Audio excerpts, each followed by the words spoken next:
Dalam pada itu, Datuk Patinggi Abang Zohari berkata, Kerajaan Sarawak mengalung-alungkan kedatangan para pelabur dari seluruh dunia bagi meneroka potensi pelaburan dalam ekonomi baharu berteraskan teknologi hijau di negeri itu, memandangkan ia merupakan sumber tenaga pada masa depan. Menurutnya, pelaksanaan dasar kerajaan negeri jelas dengan mempromosikan tenaga hijau menerusi strategi pembangunan pasca COVID-19 PCDS 2030 telah menjadikan Bumi Kenyalang sebagai antara destinasi pilihan pelaburan asing.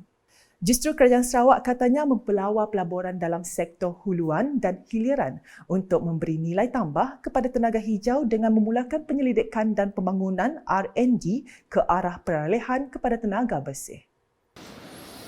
Well, at the same time, we explore the resources that we have that will give more added value in terms of the development of clean energy. One of which is algae. We are cultivating algae, and we have done a project that seems to be quite successful, where we can grow algae and produce what we call SAF, sustainable fuel, and that will sort of a way for us to preserve our environment and to give importance to research on sustainable fuel. Beliau berkata demikian semasa menyampaikan ucaptama perasmian program Meetrate Connects London 2023 di Hyatt Regency The Churchill di London pada Jumaat.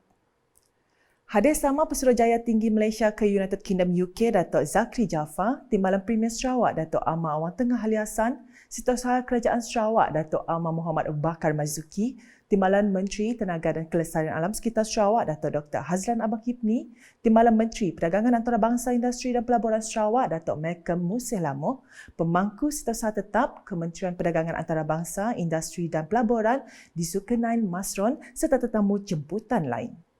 Dalam pada itu, Premier Sarawak memberitahu sektor tenaga hijau perlu kalis cabaran masa hadapan bagi mendepani perkembangan pada peringkat global memandangkan sektor ini amat penting kepada pertumbuhan ekonomi dunia. Jelas Datuk Patinggi Abang Zohari, langkah ini penting bagi memastikan pembangunan sektor tenaga bersih kekal mampan dan berdaya saing pada masa hadapan. I just came back from COP28 and as you know, there's still a lot of discussion on Article 6 of the Paris Agreement, and the policy of the Sarawak government is in line with the needs of the world, especially in terms of transition energy.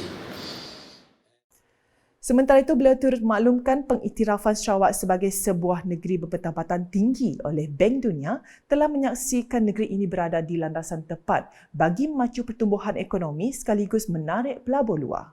Dalam majlis sama, Premier Sarawak turut menyaksikan majlis menandatangani 4 memorandum persefahaman MOU dalam kerjasama pelaburan, pelancongan, seni serta pengedaran produk yang akan menjadi pemangkin kepada kerjasama yang lebih baik antara Sarawak dan UK.